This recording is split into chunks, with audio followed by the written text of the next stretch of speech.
एक बहुत ही सुंदर दिखने वाली, अनेक औषधियों में उपयोग होने वाली हमारी जो औषधि प्रजाति है वो है मंडूकपर्णी। ये जो मंडूकपर्णी है, काफी सारे हमारे जो रोग है, ब्रेन रिलेटेड डिसीजेस है, जैसे कि मानसिक संतुलन हो, ये बुद्धि का वर्धन करने वाली है, स्मृति को बढ़ावा देने वाली है। ये जो प्रजाति है देश में काफी राज्यों में पाई जाती है और इसका सब्जी भी बनाया जाता है। इसको एशियन पेनीवर्ड करके नाम से अंग्रेजी में बोला जाता है। ये जो प्रजाति है, जो हमारी ब्राह्मी है, जल ब्राह्मी है, इसके सब्स्टिट्यूट करके, ऑफिशियल सब्स्टिट्यूट करके इसकी दवा बनाई जाती है। सारस्वत भी बनाया जाता है, सारस्वता गुटी भी बनाई जाती है। और ऐसे प्रजाति के बारे में जानकारी देने के लिए मेरे साथ वैद्य योगेश जी प्रभु ने आए हुए हैं। नमस्कार सर। उनसे जानकारी ले लेते हैं मंडूकपर्णी के बारे में, उसके बारे में थोड़ा बता दीजिए। मंडूकपर्णी का जो वर्णन भाव प्रकाश में मिलता है, उसमें इसका वर्णन किया गया है।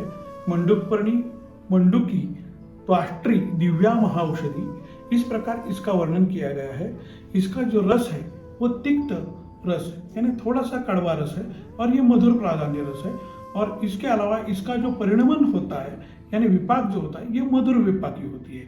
अगर हम इसका नाम रूप या स्वरूप देखेंगे तो एग्जैक्टली हमारे जैसे मस्तिष्क होता है और हमारा मेरुदंड जैसे होता है, वैसा इसका स्वरूप है। इसका जैसा स्वरूप होता है, आयुर्वेद में एक न्याय है पिंडित ब्रह्मांडी, यानी ब्रह्मांड में जो मिलने वाला जो स्वरूप होता है वो जैसे ही हमारे शरीर पे वो कार्यरत होता है।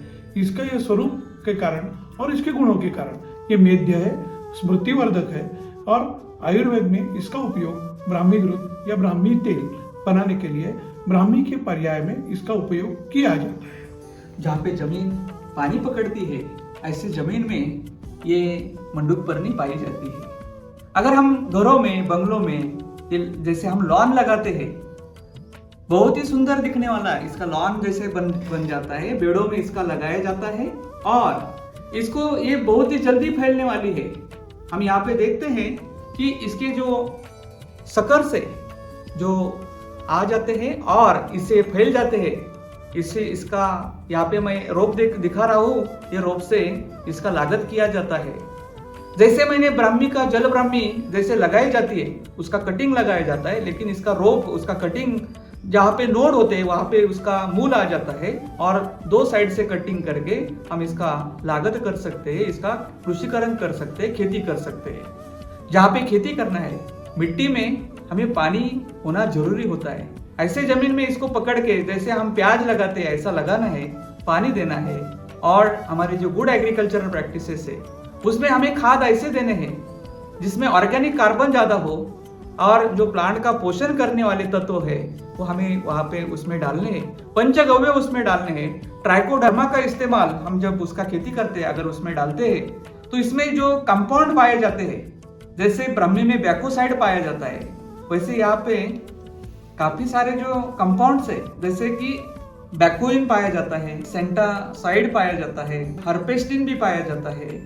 इसमें काफी सारे ऐसे गुण होते हैं और ये रासायनिक घटक जो है बढ़ावा देने के लिए अगर हम ट्राइकोडर्मा का इस्तेमाल करते हैं या बैक्टीरिया कंसोर्सिया का उपयोग करते हैं, माइक्रोबियल कंसोर्सिया का उपयोग करते हैं, तो ये गुण बढ़ाने वाले जो रसायन होते हैं उसमें उसका बढ़ावा मिलता है और अच्छे तरह से ये पौधा बढ़ जाता है। इसके जो पत्ते होते हैं जब ऐसे मोटे हो जाते हैं, उसकी तुड़ाई होनी जरूरी है। ऐसे पत्तों की, बड़े पत्ते होते हैं, उसका तुड़ाई होना जरूरी है और तुड़ाई करके उसको सुखाना है।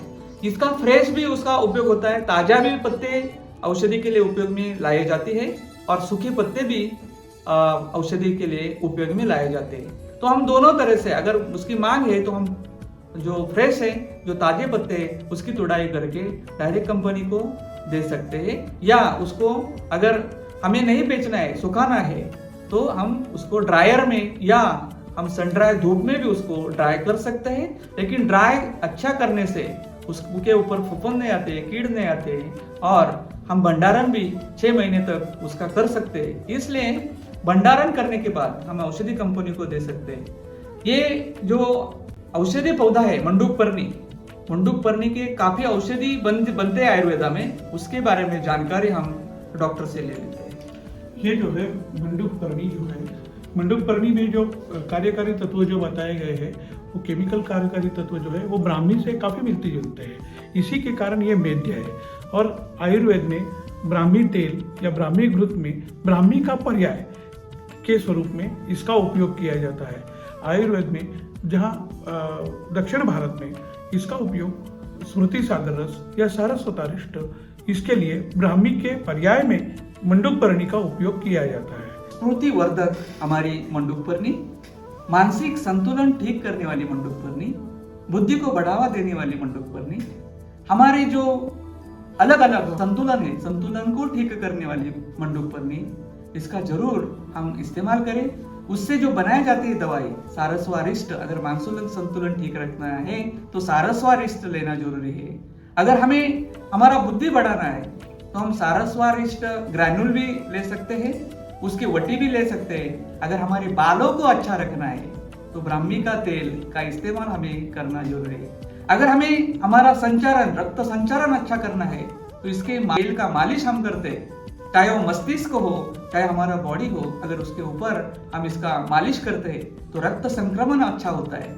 और ये दष्ट पुष्ट रखने वाला हमारे मस्तिष्क को, हमारे बुद्धि को, हमारे स्मृति को अच्छा रखने वाला ये मंडूक पर्णी को आप जरूर इस्तेमाल करिए। उसके बारे में जानिए, इसका आप लागत करें, इसका खेती करें और उपयोग करें, और हमारी जो संपदा है वनस्पति संपदा, उसका आप संवर्धन करें। बहुत बहुत धन्यवाद।